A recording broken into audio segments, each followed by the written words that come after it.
horse once, but I was really the horse's staff. And his name was Story, and he was afraid of anything white. And he was fast. And so if something white came across the path, he would take off running like you wouldn't believe. And when a horse does that, you're supposed to pull the bridle around so their head is turned, and they can't see where they're going, and they're supposed to stop. Not Stormy. So I'm on this horse's back who's going as fast as he can and not seeing where he's going. It was fun. I gave him to my chiropractor's receptionist. Well, if we didn't know it before, we are rapidly learning that words can either be helpful or harmful. Words can create harmony or they can cause division. In the past few years, words have been used far too often to create division. Either the speaker intends to create division, or our attitude as we listen to the words creates division. The ability to carry on a civil, polite, informative conversation about difficult topics has been lost to the war of words. And this is not a new phenomenon. 30 years ago, words were the battleground as we tried to figure out how to refer to God and one another in ways that were not considered or spoken or heard as sexist. 50 years ago, we discovered words really matter when we refer to race, ethnicity, or to sexuality.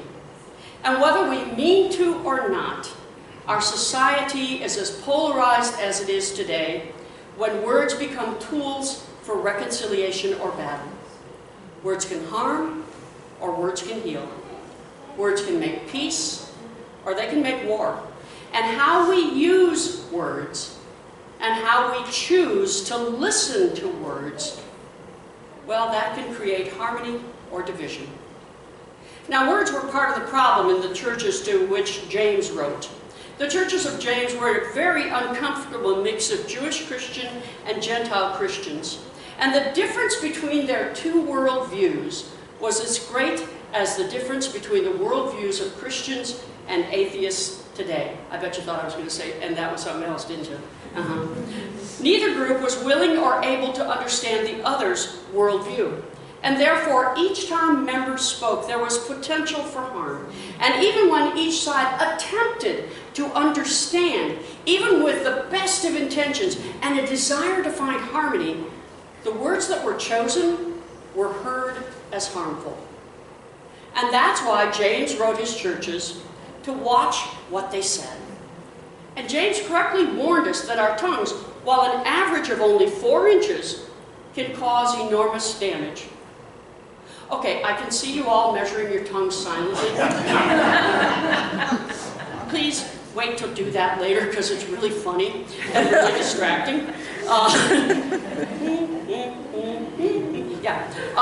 Wars have been fought, families have been destroyed, friendships have been ruined, and all sorts of really nasty stuff has occurred because of words that were spoken and the way they were heard. At the same time, love has been nurtured, friendships have been made, wars have been ended, families have been brought together, and all sorts of really wonderful stuff has occurred because of the words that were spoken and the way they were heard. Now the thing is, words are the results of our thoughts. And how we hear words is a result of our attitude.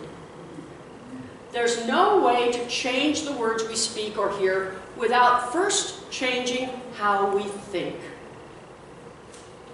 Most of us, well, we pretty easily give voice to what we are thinking, and on our best days, we think twice before we speak, especially when the subject has the potential to hurt or heal.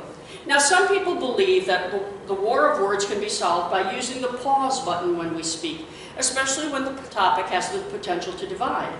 Rather than say exactly what's on our minds, which some of us are very good at, perhaps we can pause a beat to think through what we want to say and just how what we say might be heard. Rather than going for the easy joke or the sarcastic comment, both of which come quite naturally, I don't know, to some of us, we can pause a moment to consider how our words might feel to someone else.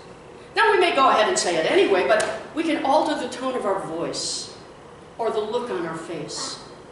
And pausing helps in the moment. But long term, if we want to find ways to speak that are helpful and ways to learn to hear that are helpful, we have to learn from others what is healing and what is harmful. And the first step to resolving any conflict is to learn from the other sides, notice I didn't say other side, but the other sides of the conflict, what they think and what they believe.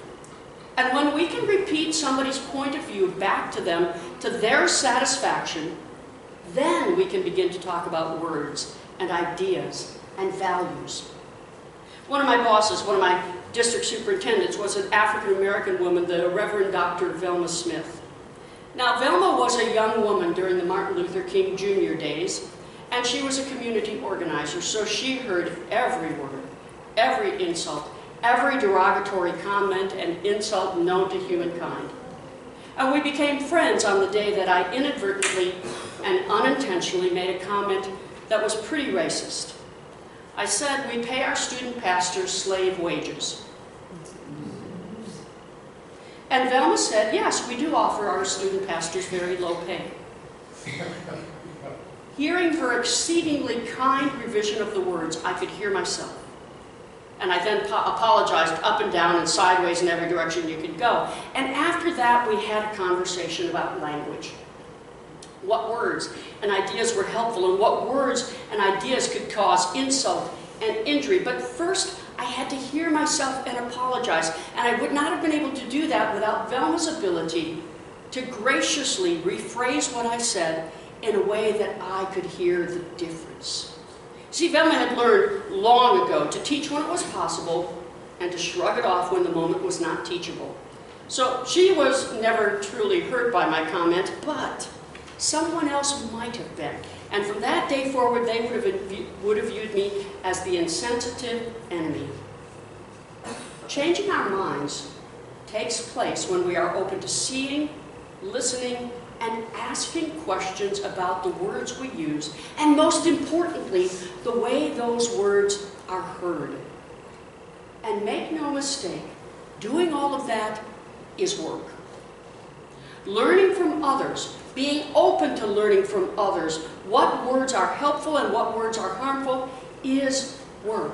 Changing how we think about our words so that they are not harmful is work. Changing how we speak to others so they are not harmed is work. Changing how we listen to others so that we are not immediately on the defensive or the offensive is work. Excuse me. It was the work that the Christians to whom James was writing were way too often unwilling or unable to do. And so they spoke without awareness, and more often than not, unintentionally hurt each other. Given the polarization of our political climate, most of us are pretty careful about the words we use when talking with each other about touchy subjects. In fact, we've become so careful that we tread lightly and then back off immediately.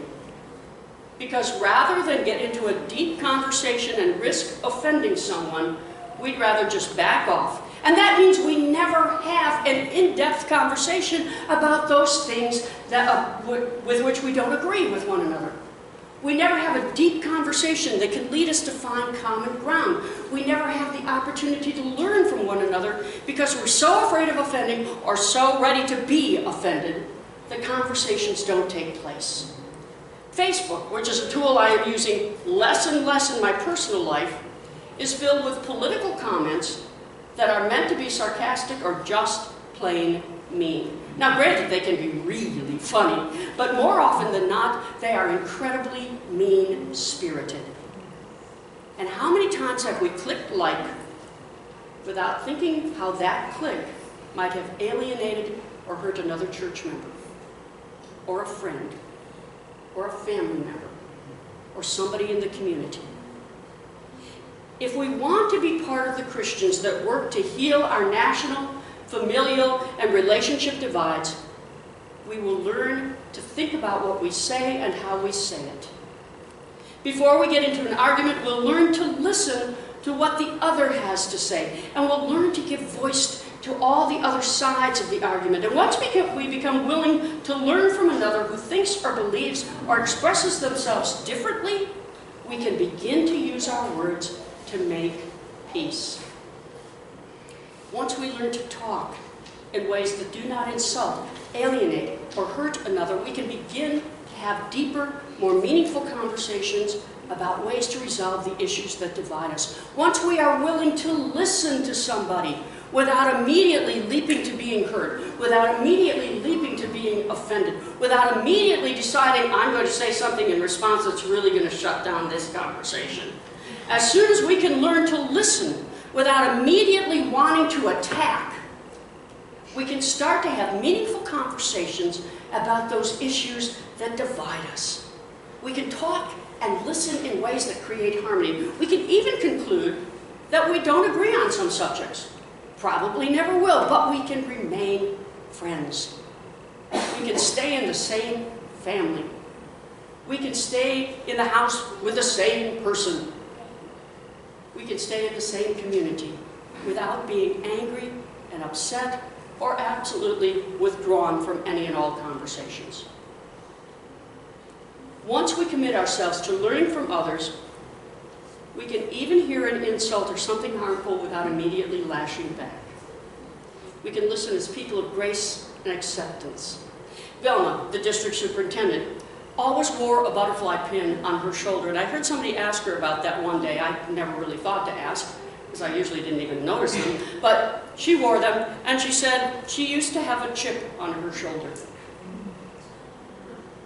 But she got tired of the weight, and instead put a butterfly pin on her shoulder every day so that her heart and her mind and her words could be transformed. We got to get rid of those chips on our shoulders, friends. We've got to learn how to speak in ways that others can hear, and we've got to listen in ways that allow us to be gracious as we hear. Somebody may want to insult us, and if they do, we can refuse to accept the insult. I'm rocks, paper, you're glue, paper, glue, whatever that one is. We don't have to let somebody else's words stick. We can just be those Teflon people who let those insults slide away and try to have conversation again until the person realizes we're not going to fight about this. We don't want to fight about this. We want to have a conversation. Learning to use and listen to words with grace comes from asking God to help us. Most of us are just a little bit too stubborn to do it on our own. Most of us are a little bit too human to do it on our own.